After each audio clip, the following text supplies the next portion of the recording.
Le véritable évangile est la bonne nouvelle que Dieu sauve les pécheurs.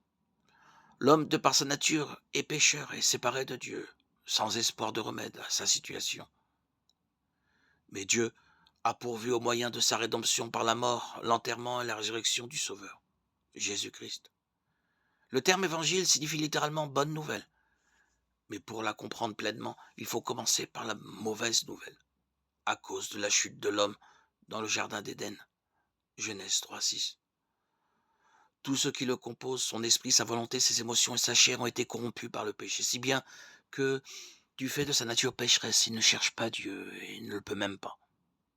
Il n'a aucune envie de venir à lui. Son esprit est même hostile à Dieu.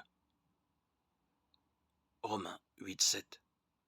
Dieu a décrété que le péché de l'homme le condamnait à passer l'éternité en enfer, séparé de lui, pour payer le prix de ses péchés contre un Dieu saint et juste. Ce serait vraiment une très mauvaise nouvelle s'il n'y avait pas de remède. Par l'évangile, Dieu, dans sa miséricorde, a pourvu à un remède, à un substitut pour nous. Jésus-Christ, venu payer le prix de nos péchés par son sacrifice à la croix. Telle est l'essence de l'évangile que Paul a prêché aux Corinthiens en 1 Corinthiens 15, 2, 4. Il développe les trois éléments de l'évangile, la mort, l'enterrement et la résurrection de Christ pour nous.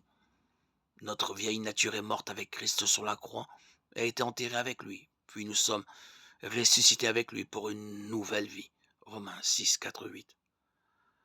Paul nous dit de tenir fermement dans ce véritable évangile, le seul qui sauve. Croire en un autre évangile, c'est croire en vain.